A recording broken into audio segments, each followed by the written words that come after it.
안녕하세요, 매트릭 회원 여러분. 오늘은 조금 재미있는 연구를 하시는 분을 소개해드리고자 하는데요. 이 공학기술을 가지고 미디어 아트를 연구하시는 분이십니다. 과학을 예술로서 승화시키는 분이신데요. 바로 서울대학교 기계항공공학부 방현우 교수님이십니다. 그럼 교수님을 직접 찾아뵙고 재미있는 이야기 함께 나눠보도록 하겠습니다. 서울대학교 기계항공공학부 방현우 교수님이십니다. 네, 교수님 반갑습니다. 네, 오늘 인터뷰 응해주셔서 너무 감사드립니다. 네, 첫 번째 질문 하도록 하겠습니다.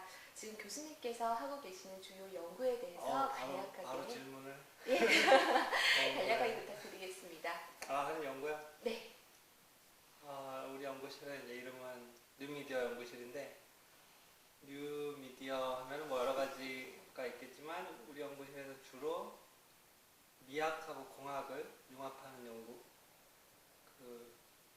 그리고 그다음에 뉴미디어, 각종 뉴미디어 기술들, 네. 미학하고 공학이 융합되는 접점에 뉴미디어가 있다 보니까 뉴미디어 기술들을 많이 연구하고, 그리고 이제 그 기술하고 인간이, 그 기술하고 사람이 결국 연결돼서 사람한테 도움을 주는 그 적절한 방식을 찾아야 되기 때문에 인간과 뉴미디어의 인터페이스, 그 세 가지 연구 주제를 가지고 연구를 하고 있죠. 교수님께서 좀 여러 작품들을 하신 걸로 제가 봤는데요. 작품도 많이 만들었죠. 예, 그 작품에 대해서 대략적인 소개 또 부탁드리겠습니다.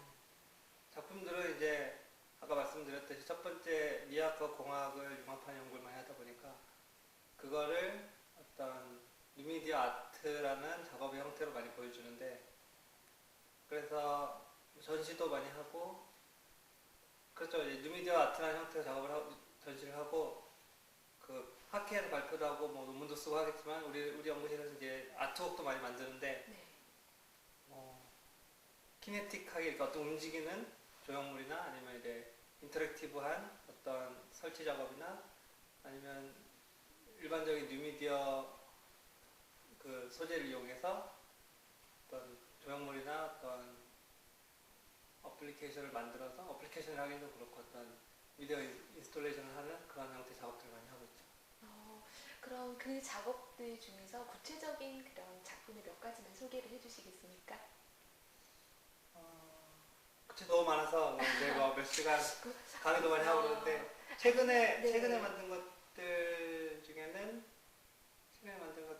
이제 화면하고 사람하고 이렇게 화면하고 사람하고 인터랙션하는 그 기존에 생각하지 못했던 형태의 화면이라든지 기존에 생각하지 못했던 방법의 사람과 화면의 인터랙션이라든지 아니면은 어떤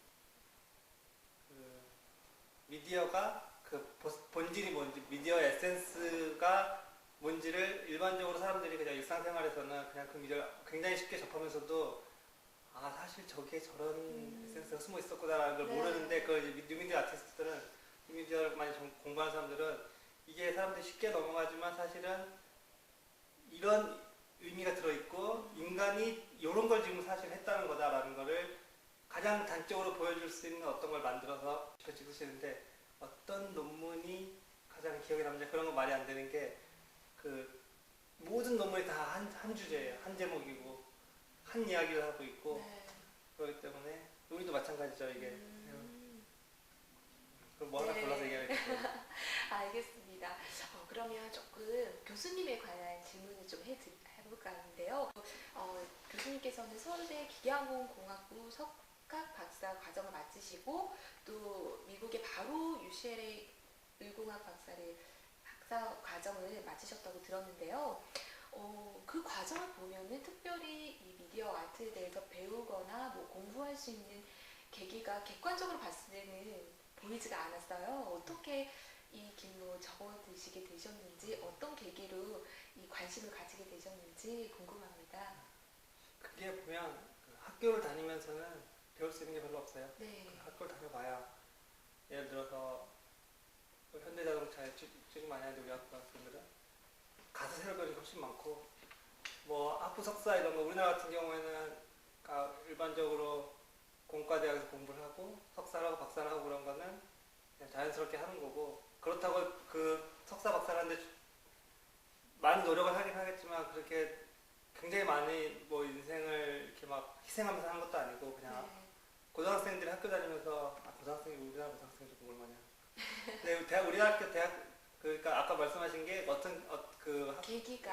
계기가 네. 그런 어떻게 공부를 했냐면 학부 석사 박사는 그냥 엔지니어링 재밌어서 공부를 하는 거고 네. 뉴미디어건 디자인이건 미학 쪽으로 공부하고 일하고 한 거는 그냥 대학교 오자마자부터 바로 시작을 했어요. 그래서 아, 대학교 오자마자부터 프리랜서로 일하고 그다음에 뭐 회사도 만들어서 일을 하고 그다음에 이렇게 막 사업도 하고 그래서 프리랜서 일을 되게 많이 했어요. 그러다 보니까 그 수업은 이제 학점을 받지 않은 상태로 청강하는 형태로 뭐 미대에서 수업 듣고 디자인과 수업 듣고 뭐 다른 학교에서 수업 듣고 뭐 세미나 같은 거 다 다니고 그러면서 공부하고 책 위주로 많이 책을 보면서 많이 공부하고 그리고 아까 뭐 이공학 이런 거는 제가 공부를 하면서 느낀 게 뭐냐면 그 디자인 일을 되게 많이 하다 보니까 네. 어떤 팀이 있으면은 해보면은 뭐 이렇게 뭐 만드는 영상 만드는 사람 뭐 프로그래밍 하는 사람 회로 네, 만드는 네. 사람 뭐 설계하는 사람 이렇게 막 있는데 그거를 전부 다 할 수 있는 사람이 있어야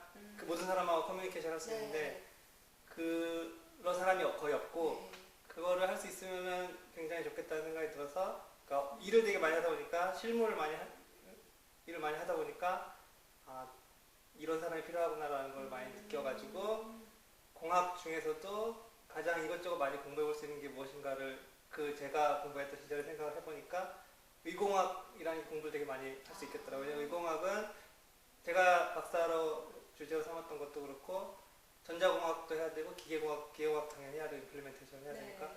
프로그래밍도 해야 되고 뭐 생물학도 해야 되고 의학도 네. 해야 되고 생리학, 병리학 이런 것도 해야 되고 그래서 의공학을 하면 가장 공학에 관해서는 가장 광범위한 분야의 공부를 해볼 수 있겠구나 해서 공부를 한 거고 그러니까 공학을 공부했던 것도 그 뉴미디어랑 디자인 쪽에서 일을 하다 보니까 공학 지식이 되게 많이 필요하겠다는 생각이 들어서 공부를 한 거고 하는 김에 가장 이것저것 공부해볼 수 있는 분야를 해보자 해서 의공학을 공부를 한 거고 그러다 보니까 이제 박사호 연구원도 UCLA 의공학과를 가서 공부를 계속 한 거고 아, 그럼 평소 때부터 원래 공학 쪽보다는 이런 뉴미디어 쪽에 더 관심을 가지고 계셨던 거네요.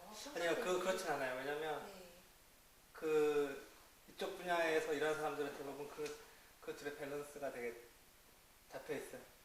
그게 좀 궁금했어요. 그 교수님께서 어떻게 보면 공학과 이 미디어 쪽과 이 비중을 준다면 어느 쪽에 조금 더 비중이 있고 뭐 그런 게 좀 있지 않을까 이 근데 생각이 들어서 네. 거기서 이제 생각을 많이 해보면 우리 학생들 네. 이제 듣는 학생들이나 뭐 이 영상을 보고 있는 사람들이나 생각을 해보면 우리나라는 굉장히 특이한 케이스인 게 그 비중 말씀을 하셔서 얘기인데 우리나라는 그 비중에 상관없이 이공계와 인문계와 예체능계가 나눠져 있어요. 네. 그러니까 어떤 식이냐면 학생이 미술을 잘하건 음악을 잘하건 뭐 체육을 잘하건 뭐 연기에 소질이 있건 인문계, 자연계, 예체능계가 네. 다 분포가 되어 있어요. 네. 그래서 우리나라는 특이하게도 인문계나 자연계나 예체능계나 다 미술 잘하는 사람들이 다 퍼져 있어요. 네. 그래서 자연계에서 미술 잘하는 학생은 미술을 잘하지만 집에서 미술하는 걸 반대해서라든지 네. 인문계에서 미술 잘하는 사람들은 뭐 예를 들면 미술을 굉장히 잘하지만 법대를 강하고 그래서 네. 막 성적이 되게 잘 나와서 상대를 하고 뭐 이렇게 한다든지 네. 뭐 굉장히 그림 잘 그리는 사람이 막 치과에서 하고 막 이런 식이잖아요. 네. 그래서 우리나라가 굉장히 제가 수업을 하면서 되게 좋았던 게 공과대학의 미술 잘하는 학생들이 되게 많아요.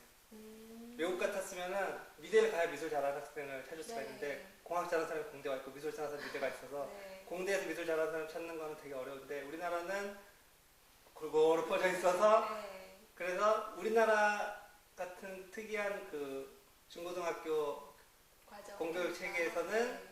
밸런스가 굉장히 잘 잡혀 있는 그 미학을 잘 이해할 수 있는 공대생들이 굉장히 많이 있어요 우리나라는. 그러니까 저도 그런 경우고 그래서 어느 쪽에 더 비중을 둔다기보다도 그 비중을 두지 않았을 때 그 즐거움이 있거든요. 한쪽에 비중을 더 버리면 약간 그쪽 방향으로만 생각을 하게 되고 그러면 이게 제가 교수님의 홈페이지나 웹사이트를 보면서 여러 가지 작품을 한번 봤어요. 되게 특이한 것들이 굉장히 많아서 그래서 감동받으면서 봤었거든요. 신기했었거든요. 근데 그 중에서 아주 기억에 남는 게 그 하늘에서 이렇게 터치를 하면 구름이 이렇게 되는 그걸 보면서 저걸 어떻게 생각을 하셨을까? 사람들이 생각은 할 수 있지만 그거를 이렇게 실행에 옮기거나 하기는 힘들잖아요. 그거를 생각하시게 된 그런 계기나 그런 어떻게 그거를 생각을 하셨는지 좀 궁금했었거든요. 근데 그게 굉장히 중요한 질문인데, 중요한 질문의 주제인데, 질문의 방향은 반대로 하셨으면 되게 좋은 질문이었는데, 뭐냐면, 그 생각을 모두가 하고 있는데, 아무도 못 만드는 거예요. 네. 네, 그래서 그 생각 어떻게 했는지는 별로 사람들이 궁금하지 않고, 다들 뭐, 우리 리미디어 인스톨레이션 하는 어떤 작업들 자세히 보면, 나도 저런 생각을 했었는데, 저걸 어떻게 만들었지가 네. 더 그 임팩트가 큰 경우가 되게 많아요. 그래서 어렸을 때 뭐 이렇게 뒷동산에서 이렇게 하늘을 쳐다보고 있으면 구름이 막 지나가죠. 이렇게 네. 손에 닿을 듯 말 듯 하잖아요. 왜냐면 이렇게 먼 것을 보고 있으면 온 공간이 사라지니까 저희 얼마나 가까이 있는지 모르니까. 옆에 것까지 같이 보이면 거리를 아는데 그냥 거리를 네. 모르잖아요. 그렇죠. 그래서 이렇게 잡으면 어떻게 될 것이냐 이런 상상을 하잖아요. 근데 그거를 진짜로 프로젝터를 써가지고 그거 유체역학을 CFD 컴퓨테이셔널 플루이드 다이내믹스를 풀어가지고 그거를 실시간으로 눈앞에서 이렇게 터치하면은 그게 손에 얼마큼 눌렀는지 다 디텍션 해가지고 하려면 그걸 진짜 눈앞에 보여주려면 그런 인위적 기술이 다 들어가야 되잖아요. 네. 그래서 그래서 그런 거예요. 아까 그런 감수성들을 다들 가지고 있는데 그거를 실제로 눈앞에 보여주려면 공학을 공부를 해서 근데 그 공학도 약간 그 인류를 구원하는 형태의 공학은 아니고 네. 엄청난 그 지적 호기심에서 출발한 공학들이고 그래서 질문에 답을 해드리면 저는 어떻게 그런 생각을 했는지 보다도 사람들이 많이 하는 그 생각들을 쫓아서 그거를 가장 그 말씀하신 감동이 느껴지는 형태의 미디어를 표현하기 위한 방법과 기술을 공부해서 그걸 표현하고 이런 식으로 하면 이런 식으로 표현을 하고 이렇게 하면은 그것을 느낄 수 있다는 거를 좀 프론티어로서 학생들이랑 같이 해보려고 하는 연구를 하는 거죠. 흔히들 말하는 미대 미술만 공부를 하고 한 가지 분야만 공부를 했으면 그것을 이런 생각으로만 그칠 수 있었는데 그걸 공학을 접목을 시켜서 실현 이상으로 실현을 현실적으로 실현을 시키신 거잖아요. 그죠? 그럼 그런 생각을 한 것을 이렇게 현실적으로 나타내 주시는 것. 그게 직접 할 수 있다는 그런 게 되게 좋은 것 같아요. 생각이 아니라 현실로 나타낼 수 있다는 것. 정말 매력적인 것 같은데요. 그럼 이 미디어 아트가 지금 전 세계적으로 많이 발전을 하고 있는 추세인데요. 교수님께서 이제 생각하시는 앞으로의 미디어 아트의 경향이나 그런 추세들이 어떻게 될 것 같습니까? 이게 그냥 확실히 알 수 있는 거는 이 분야가 지금까지 굉장히 재미있었고 앞으로도 이쪽에서 일을 하고 뭐 공부를 하는 사람은 앞으로도 굉장히 재밌는 일이 많이 벌어질 거라는 걸 확신한데 네. 학생들 중에 그런 걸 물어보는 학생들이 있어요. 교수님 이거 공부하면 이 다음에 돈 벌 수 있을까요? 뭐 이런 학생들이 있어요. 그게 사람이 그러니까 뭐 그 학생이나 뭐 학생이나 그렇게 얘기를 하는데 돈을 벌기 위해서 그러니까 뭐 그런 비전 있죠. 경제의 비전. 그런 거는 그 사람이 만드는 거지 그 분야가 만드는 게 아니에요. 그렇잖아요. 내가 가수를 해보려고 그러는데 예를 들어서 가수를 해보려고 그러는데 가수하면 괜찮을까? 네가 노래를 잘하는 비전이 있어. 그런 거야. 가수라는 분야 비전이 있는 게 아니잖아요. 그냥 그림을 좀 배워보려고 그러는데 이거 괜찮을까? 그러면 그림 잘 그려? 아까 그런 거잖아요. 그래서 그냥 그러고 이쪽 분야 사람들 모여서 얘기를 해보고 이렇게 밥 먹고 술 마시고 이렇게 얘기를 하잖아요. 별로 미래에 대해서 생각하지 않고, 그렇죠? 근데 미래에 대해서 생각하지 않는 게 아무 생각이 없다는 게 아니고 가장 이쪽 분야 사람들이 굉장히 열심히 일하는 것도 보고 그 사람들을 보면서 내가 비전이 있다는 거 보는 거 뭐냐면 잘하는 사람 위에 즐기는 사람 있잖아요. 네. 이쪽 분야의 사람들 100%다 즐기고 있어요. 그런 사람들을 보면서 밝은 미래를 보는 거예요, 저는. 근데 어떤 분야는 굉장히 막 금관 같은 곳이 있어요. 여기는 지금 힘들지만 좀만 더 파면 이제 금맥이 나온다고 그런 사람들이 있어요. 굉장히 잘 파는 사람들이 제 앞에서 막 파고 있어요.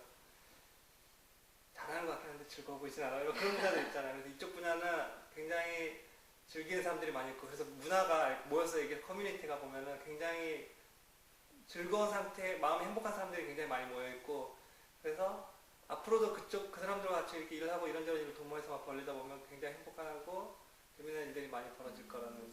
앞으로의 뭐 미디어 아트가 이렇게 될 것이다 이런 것보다 이렇게 잘하려고 막 하는 사람보다는 이거를 즐기고 느끼는 사람, 자기가 비전이 있다고 생각하는 사람, 비전이 있다고 하면 비전이 있는 거고 없다고 하면 없는 거고 그렇게 생각을 하시는